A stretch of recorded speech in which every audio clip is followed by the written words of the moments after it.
This is day 15 lesson, Axial Loads and Deformations. We're going to look at a review of some course concepts up until this point, and basically kind of do an overview of where we've been and what's coming next. And the main topic today is axial loading.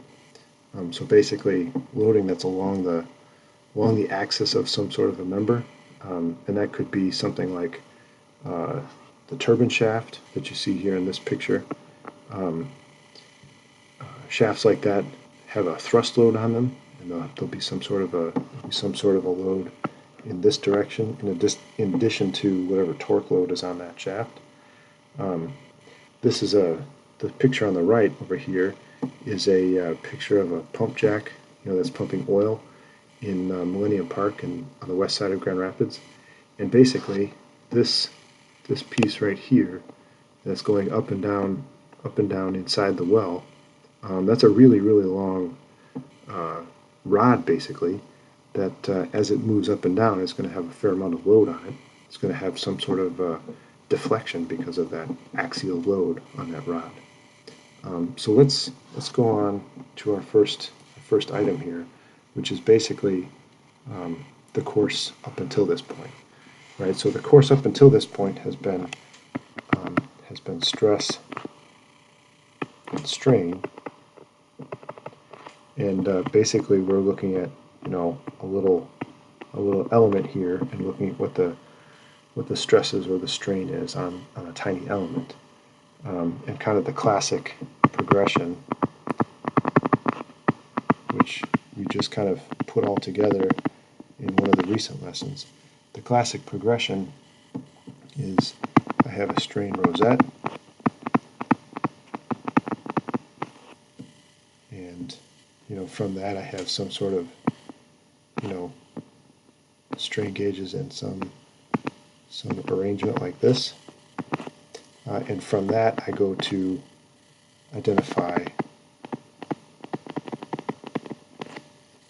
epsilon x, epsilon y, gamma xy.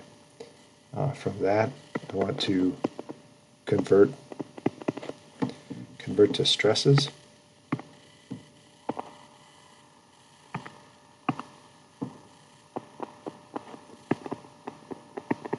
And I'm going to do that using the generalized Hooke's law. So I'll get sigma x, sigma y, tau xy. And then from that, I want to identify my principal stresses.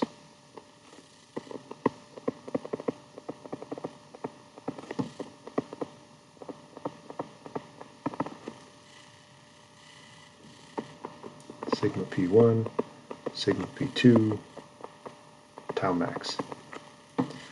And the reason I want those principal stresses, like we've been saying before, is I want to understand what the largest stresses on a particular object are. And so, like I said, the classic progression is to go from a strain rosette, measuring strain, convert that into axes that we can use for strain, convert that into stress, then find the principal stresses.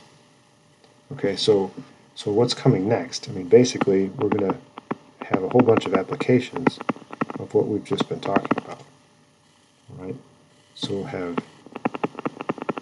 axial loads, we'll have pressure loads,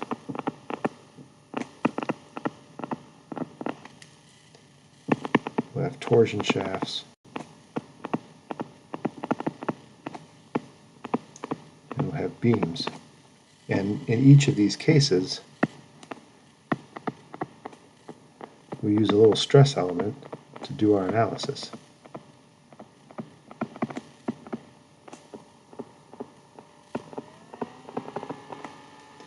Just like I've been saying before, we can put this little stress element on any object, or we can imagine that little stress element being on any object. And so basically we can look at the state of stress at any point. All right, so that's kind of an overview of the course and what's coming next. All right, we're basically starting the applications part of the class. So if we're looking at axially loaded members, here's on the right over here, we've got an axially loaded member of some kind. We've got the load P on it, and we've got the length L. So the change in length of this thing, if this thing stretches by delta, the change in length is going to be the strain times L. Right? Well, we know that the strain is just the stress divided by the elastic modulus. So we can replace this by this. We also know that in an axial member like this, axially loaded member like this, the stress is just P over A. Right? So this stress is just going to be P over A. So basically, we've got an expression now for how much does this thing deform. Like what's the deformation delta down here? How much longer does this thing get in terms like delta? All right. So let's do that. Let's do that for a couple of examples. One example here is that pump jack that we saw on the first page, and the rod that I was talking about on a pump jack is called the sucker rod, right? And they can be really, really long, like 1,000 feet long. Let's assume that thing is 1,000 feet long with a diameter of 1 inch, and it's made of steel. So we know the elastic modulus, and if that pump jack was using 3,000 pounds on it, then what kind of deflection would we get? Well, let's do the numbers there. For our delta is going to be P times L over A times E. Our load P is 3,000 pounds, and the length of this thing is 12,000 inches. That's 1,000 feet. The area that we're talking about here is pi over 4 times 1 inch squared, and the elastic modulus is 30,000 times 10 to the third pounds force per square inch. And that's going to give me 1.53 inches. So that sucker rod that goes into the ground is stretching by 1.5 inches as this thing is pulling on it. Right. Let's do another example. In this example, we've got an interesting axially loaded problem. Like in this case, we've got 3 different forces acting on different lengths of this thing. Now, or I should say, on different sections of the cross section. This example problem here is actually quite similar to what I had on the first page. If I go back to the first page, it looks a little bit like an idealization of this. Right? I've got, a bunch of blade rows in here. Each of those blade rows is going to have some sort of a thrust on the shaft. The blade rows from farther back are going to have a thrust on the shaft. So that's the type of thing that we're doing with this problem. We've got different amounts of axial load at different locations on the object. And the key to this one is drawing good free body diagrams. So let's draw some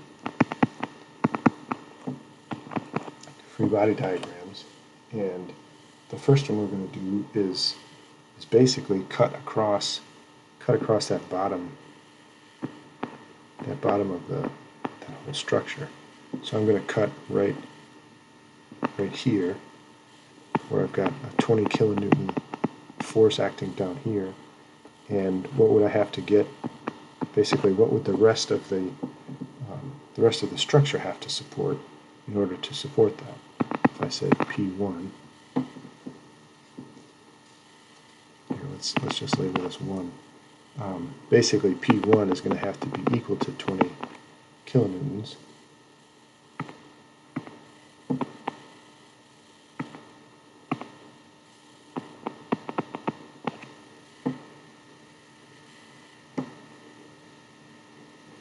right, so basically what I just did was, I'm going to erase the other marks I just made over here on the object itself.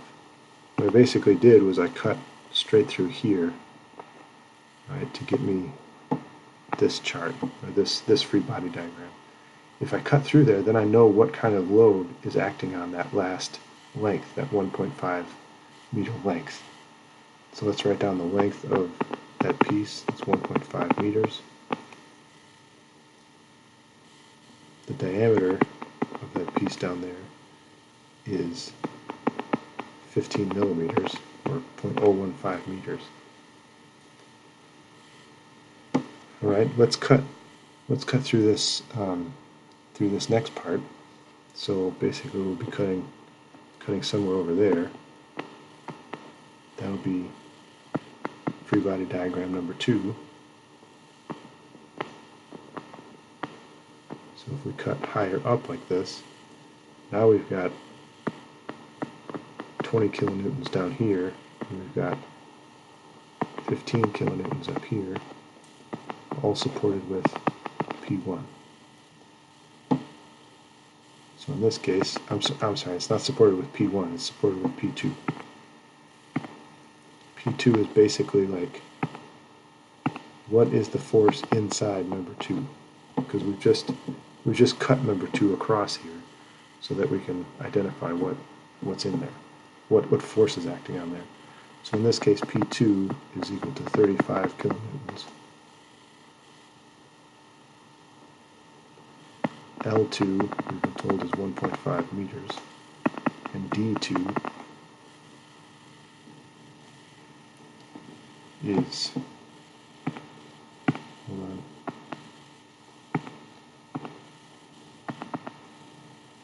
D2 is 25 millimeters, or 0.025 meters.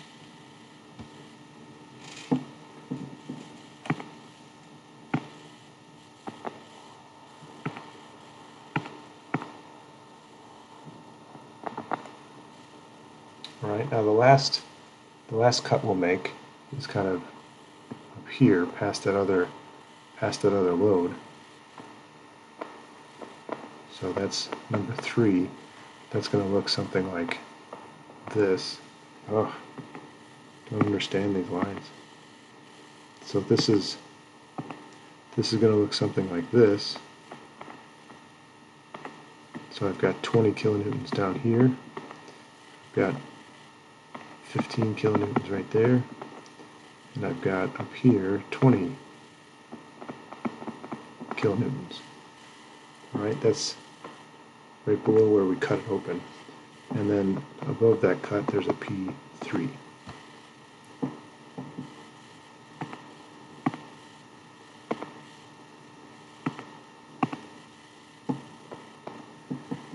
All right, so in this case, we've got P3 is going to be equal to, basically the sum of all of those, because they're all going in the opposite direction. So that's going to give me 55 kilonewtons, and the length of this part is 1.2 meters, and the diameter of this part we've already determined to be 0.025 meters.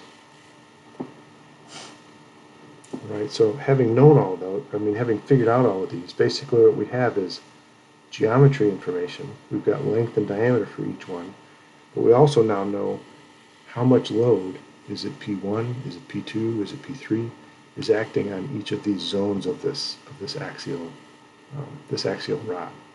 So let's put those together to find. We want to find the deflection of the cross section BB.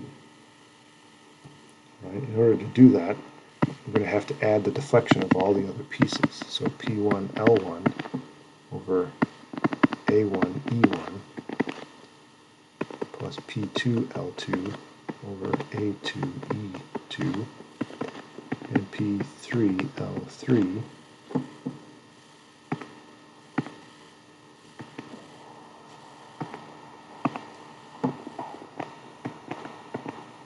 over A3 E3. And we can, since the elastic modulus of all of these is the same, we can just pull it out here out of the front.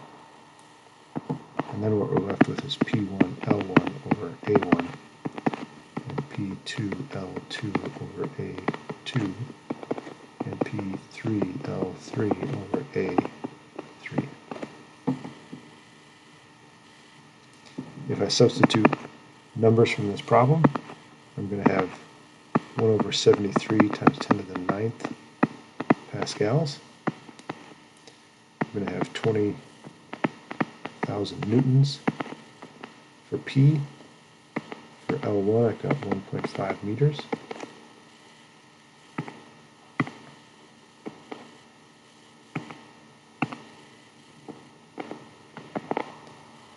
And all over a diameter of 15 millimeters.